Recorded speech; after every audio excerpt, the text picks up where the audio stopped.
সরকারকে অনুরোধ করতে চাই, আমাদের নবী আপনার নবী, আমাদের আল্লাহ আপনার আল্লাহ। প্রশাসনকে বলতে চাই, আমাদের নবী আপনার নবী, আমাদের আল্লাহ আপনার আল্লাহ। আমরা জনগণকে বলতে চাই, আমাদের আল্লাহ আপনার আল্লাহ, আমাদের নবী আপনার নবী। এটা কোনো সাম্প্রদায়িক আন্দোলন নয়, এটা কোনো সাম্প্রদায়িক আন্দোলন নয়, এটা একটা জাতীয় আন্দোলন, এটা একটা জাতীয় আন্দোলন। মান সাব্বা নবিয়্যান ফাকতুলুহু, মান সাব্বা নবিয়্যান, মান সাব্বা নবিয়্যান। ওয়া আখিরু দাওয়ানা আনিল হামদুলিল্লাহি রাব্বিল আলামিন। আসসালামু আলাইকুম ওয়া রাহমাতুল্লাহি ওয়া বারাকাতুহু। সম্মানিত তাওহীদি জনতা, আপনারা সকলেই জানেন যে আমরা কি উদ্দেশ্যে এখানে একত্রিত হয়েছি। আল্লাহ রাব্বুল আলামিনের দরবারে আমরা লাখো কোটি শুকরিয়া জ্ঞাপন করছি যে আল্লাহ রাব্বুল আলামিন আমাদেরকে আরো একবার শাপলা চত্বরে আসার তৌফিক দিয়েছেন। এই শাপলা বাংলাদেশকে ঈমান এবং কুফরের মেরুকরণে বিভক্ত করে ফেলেছে। এই শাপলা বাংলাদেশকে তাওহীদ এবং শিরকের মেরুকরণে বিভক্ত করে ফেলেছে। গত জুমার দিন আমরা এখানে ছিলাম, আমরা কি দাবি উত্থাপন করেছি সেটা আমাদের প্রশাসন সরকার খুব ভালো করেই জানেন। কিন্তু বিগত 7 দিনে আমরা এর বিরুদ্ধে কোন রকম ব্যবস্থা গ্রহণ করতে দেখি নাই। আমরা এখানে তথাকথিত কোনো গণতান্ত্রিক আন্দোলন করতে আসি নাই, আমরা এখানে কোনো ইলেকশন করতে আসি নাই, আমরা এখানে নতুন কোন রাজনৈতিক দল ঘোষণা করতে আসি নাই, আমরা এখানে কোন রাজনৈতিক দলের নেতৃত্ব করতে আসি নাই। আমরা যারা এখানে হাজির হয়েছি একমাত্র আল্লাহ এবং তার রাসূলের মহব্বতে হাজির হয়েছি। আমরা যারা এখানে হাজির হয়েছি শুধুমাত্র এক আল্লাহ এবং তার রাসূলের প্রেমে হাজির হয়েছি। আমরা বাংলাদেশের মধ্যে খেয়াল করে দেখছি, অভ্যুত্থান হচ্ছে, সংবিধান সংস্কার হচ্ছে, নতুন রাজনৈতিক দল গঠন হচ্ছে, ইন্টারনাল অনেক মিটিং হচ্ছে, অনেক মিছিল হচ্ছে, পলিসি মেকিং হচ্ছে, এবং আমরা দেখছি নির্বাচনের প্রস্তুতি চলছে। কিন্তু 16 কোটি বাঙালির, 16 কোটি মুসলিম দেশের, 16 কোটি মুসলিম জনতার এই বাংলার মাটিতে সাতমে রাসূলের বিচারের কোনো ব্যবস্থা গ্রহণ করা হচ্ছে না। তার মানে কি আমরা ধরে নিব যে সাতমে রাসূল এই ইস্যুটি এবং মুরতাদ এই ইস্যুটি, ব্লাসফেমির এই ইস্যুটি আপনাদের কাছে রাজনীতি, অর্থনীতি, সংস্কৃতির চাইতে গৌণ বিষয়? আমরা কি এটা ধরে নিব? রাসূলুল্লাহ সাল্লাল্লাহু আলাইহি ওয়াসাল্লামের শানের খেলাফ কথা বলা, তার বিরুদ্ধে বক্তব্য দেয়া, লিখনি স্থাপন করা এবং তার বিরুদ্ধে অবস্থান নেওয়া, এটা আপনাদের রাজনীতি, অর্থনীতি, শিক্ষা, সংস্কৃতির চেয়ে বেশি গুরুত্বপূর্ণ? যদি এটা আপনারা প্রচার করতে চান এবং এটা প্রমাণ করতে চান, তাহলে বাংলার তাওহীদি জনতা কিন্তু চুপ করে বসে থাকবে না। তাওহীদি জনতা, আরেকটা বিষয় আমি স্পষ্ট করতে চাই, সেটা হচ্ছে বাংলাদেশে কেউ হিন্দু হোক আমাদের কোনো আপত্তি আছে? কেউ বৌদ্ধ হলে আমাদের কোনো আপত্তি আছে? কেউ খ্রিস্টান ধর্মাবলম্বী হলে আমাদের কোনো আপত্তি আছে? কেউ যদি নাস্তিকও হয়ে যায় আমাদের কোনো আপত্তি নাই। কিন্তু নাস্তিকতার দোহাই দিয়ে সেই লেভেলকে ব্যবহার করে যখন আপনি আল্লাহ এবং তার রাসূলের শানে কটূক্তি করবেন, আমাদের আপত্তি তখনই আমরা ঘরে চুপ করে বসে থাকবো না ইনশাআল্লাহ। আপনি নাস্তিক হয়ে জাহান্নামে যান, আমাদের কোনো আপত্তি নাই। কিন্তু নাস্তিকতার আদলে আপনি মুসলিমদের সেন্টিমেন্টকে আঘাত করতে পারেন না। আপনি কোন ধর্মের তাবেদার হয়ে ইসলাম ধর্মকে কটূক্তি করতে পারেন না। আপনি ইসলাম ধর্মের এবং তাওহীদি জনতার সেন্টিমেন্টে আঘাত করতে পারেন না।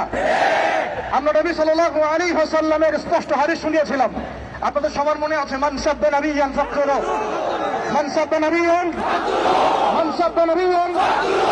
এখন আপনারা সবাই জানেন এই দায়িত্ব কার উপর বর্তায়? এই দায়িত্ব বর্তায় আমাদের সরকারের উপরে। সরকার মুসলিম হোক, অমুসলিম হোক, ইন্টারিম হোক অথবা দলীয় সরকার হোক, যে কোনো সরকারই হোক না কেন, তার উপরে দায়িত্ব বর্তায় তারা যেন সাতমে রাসূলের বিচার করেন, তারা যেন আল্লাহ দ্রোহীদের বিচার করেন, তারা যেন ইসলাম বিদ্বেষীদের বিচার করেন, তারা যেন ইসলাম ফোবিয়া যারা ছড়ায় তাদের বিচার করেন। কিন্তু এখন পর্যন্ত আমরা তাদেরকে মামলা নিতে পর্যন্ত দেখি নাই। আমাদের ভাইরা থানায় থানায় ঘুরেছেন, মামলা নেওয়া হয় নাই। এই তথাকথিত গণতান্ত্রিক আইনের এবং এই তাগুতি সিস্টেমের মারপ্যাচে সাতমে রাসূলের মধ্যে স্পর্শগত ইস্যুতে মামলা দেওয়া হচ্ছে না। তাহলে কি আমরা এটা প্রমাণ করেছেন আপনারা তাহলে যে তাগুতি বিধান কখনোই সাম্য এবং ইনসাফ কায়েম করতে পারে না? আপনারা নিজেরাই প্রমাণ করেছেন যে তাগুতি বিধান এবং মানব রচিত সংবিধানগুলো, আইনগুলো কখনো মুসলিমদের সেন্টিমেন্টের পক্ষে আসতে পারে না। তারা কখনো সাতমে রাসূলের পর্যন্ত বিচার করতে পারে না। তারা আল্লাহ দ্রোহীদের বিচার করতে পারে না।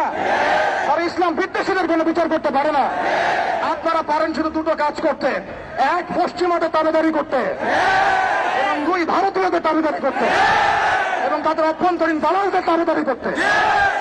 অতএব আমরা আবারও সতর্ক করতে চাই, এই সুস্পষ্ট হাদিসের উপরে আপনারা আমল করুন, অন্যথায় তাওহীদি জনতা শরিয়া আইন বাস্তবায়ন করার প্রক্রিয়ার দিকে হাঁটবে ইনশাআল্লাহ।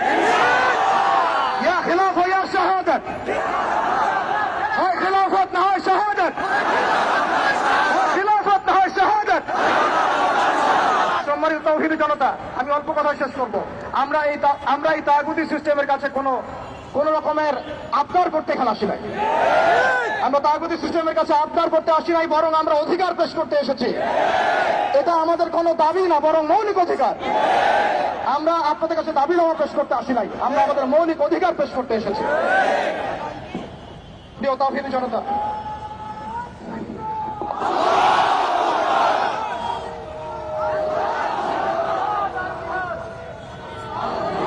তাওহীদি জনতা, আমাদের হাতে সময় কম, আমি 2 মিনিটে শেষ করছি। আমরা এখানে বিগত জুমায় রাখাল রাহা এবং তার দর্শকদের ব্যাপারে ব্যবস্থা নেওয়ার জন্য এখানে এসেছিলাম, এই দাবি উত্থাপন করার জন্য এসেছিলাম, কিন্তু আমরা আর কোনো বাস্তব প্রতিফলন দেখি নাই। আজকে আমরা আরো বড় পরিসরে দাবি দেওয়া পেশ করব, বরং এটা আমাদের অধিকার। সেটা হচ্ছে শুধু রাখাল রাহা নয়, বরং যত প্রকার সাতেমে রাসূল আছে, যত প্রকার আল্লাহ দ্রোহী আছে, ইসলাম বিদ্বেষী আছে, প্রশাসনের মধ্যে হোক, আমলাতন্ত্রের মধ্যে হোক, এমপি মন্ত্রীর মধ্যে হোক, জনগণের মধ্যে হোক, ব্লগারদের মধ্যে হোক, যে কোনো শ্রেণী পেশার মধ্যে হোক না কেন, তাদের সবার বিচার বাংলার মাটিতে করতে হবে। এখানে আমরা শুধু একজন রাখাল রাহার বিপক্ষে কথা বলতে আসি নাই, আমরা রাখাল রাহার যত রকম দোষর আছে, তাবেদার আছে, সবার বিরুদ্ধে আমাদের অবস্থান স্পষ্ট করতে এসেছে। দ্বিতীয় কথা হচ্ছে, এই সিস্টেম প্রণয়ন করতে হবে এমন ভাবে যাতে আন্তর্জাতিক বিচার ব্যবস্থাকে পর্যালোচনা করে এমন একটা ব্লাসফেমি আইন বাংলাদেশে প্রণয়ন করা হয়, যাতে এই বিষয়গুলোর বিচার তো হয়, ইন ফিউচার ভবিষ্যতে বাংলাদেশের মাটিতে কেউ আল্লাহ এবং তার রাসূলকে কটূক্তি করার সাহস না পায়। এমন একটা আইন আমরা প্রণয়ন করতে চাই আপনাদের মাধ্যমে, এবং এমন একটা আইন প্রণয়নের দাবি করতে চাই আপনাদের কাছে, যে আইনের মধ্য দিয়ে আগামীর বাংলাদেশে কোন প্রজন্ম গড়ে উঠবে না যারা আল্লাহ এবং তার রাসূলকে গালিগালাজ করে। আমরা জানি আপনারা শরিয়া কায়েম করতে পারবেন না, আমরা জানি আপনারা ইমারা কায়েম করতে পারবেন না, আমরা জানি যে আপনারা আল্লাহর বিধানকে আল্লাহর জমিনে বাস্তবায়ন করার ক্ষমতা রাখেন না, কিন্তু অন্তত সাতেমদের বিচারের আইনটা বাস্তবায়ন করে নিজেদের ঈমান এবং মুসলিমত্বের ন্যূনতম পরিচয়টুকু দেন। নিজেদের ঈমান এবং মুসলিমত্বের ন্যূনতম পরিচয়টুকু আপনারা প্রদান করেন। প্রিয় তাওহীদি জনতা, আমরা শেষ কথা বলছি এটাই, যে আমাদের সরকার এদের বিরুদ্ধে আমাদের অবস্থান নয়, আমাদের প্রশাসন তাদের বিরুদ্ধে আমাদের অবস্থান নয়, আমাদের জনগণ তাদের বিরুদ্ধে আমাদের অবস্থান নয়। আমরা আজকে চাইলে এখানে কোটি মানুষের সমাবেশ করতে পারতাম। আমরা ওয়ার্ল্ড অ্যাফেয়ার্স বুঝি, আমরা জিও পলিটিক্স বুঝি, আমরা দেশের অভ্যন্তরীণ বিশৃঙ্খলাগুলো বুঝি, কিন্তু আমরা সাতেমে রাসূলের ইস্যুতে কেউ চুপ থাকবো না ইনশাআল্লাহ। যতদিন পর্যন্ত আপনারা এটা বাস্তবায়ন করবেন না, ততদিন পর্যন্ত বাংলার তাওহীদি জনতা ঘরে কখনোই চুপ করে বসে থাকবে না। অতএব আমরা সরকারকে অনুরোধ করতে চাই, আমাদের নবী আপনার নবী, আমাদের আল্লাহ আপনার আল্লাহ।